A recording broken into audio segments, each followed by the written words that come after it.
बर्फ़ का नाम सुनते ही हमारे जहन में पहाड़ दिखाई पड़ते हैं, बर्फ़ से ढके हुए पहाड़। बर्फ़ का नाम सुनते ही एक ठंड सी महसूस होती है, एक कपकपी सी चढ़ जाती है। और गर्मियों में अगर आप बर्फ़ का नाम सुनते हैं तो एक ठंडक सी आपको मिलती है। यानी जहाँ कहीं भी बर्फ़ का जिक्र होता है वहाँ पर हमेशा ठंड या ठंडक की ही बात होती है। अब हमारा ये एक इम्पॉर्टेंट सवाल है कि बर्फ़ ठंडी होती है या बर्फ़ गर्म होती है।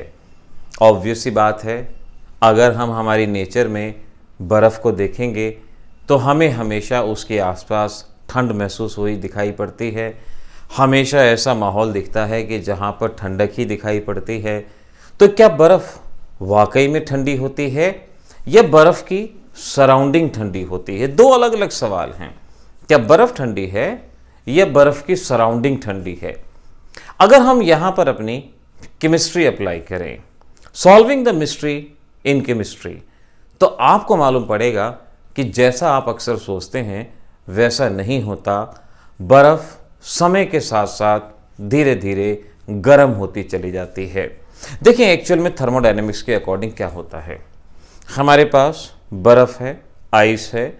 आइस सराउंडिंग से हीट एब्जॉर्ब करती है और सराउंडिंग से हीट एब्जॉर्ब करके लगातार मेल्ट होती जाती है और वो पिघलती चली जाती है। इस वजह से हम कह सकते हैं कि अगर एक आइस क्यूब आपके पास है, एक बर्फ़ का पीस है, उसकी जो भी एनर्जी है, तो धीरे धीरे समय के साथ साथ बीतते हुए वो अपने सराउंडिंग से एनर्जी को एब्जॉर्ब करता है और एक तरह से कह सकते हैं कि एनर्जी बढ़ती है, तो बर्फ़ धीरे धीरे गर्म होती चली जाती है। तो बर्फ़ के लिए हम इस बात को ऐसे कहेंगे कि जैसे जैसे समय बीतता है बर्फ़ लगातार गर्म होती है।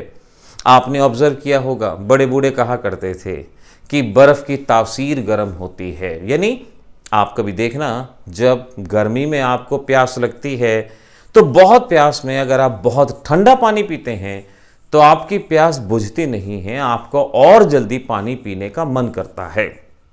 तो इस बात को याद रखिए कि बर्फ़ की सराउंडिंग ठंडी होती है क्योंकि वो अपनी सराउंडिंग से हीट को एब्जॉर्ब करती है।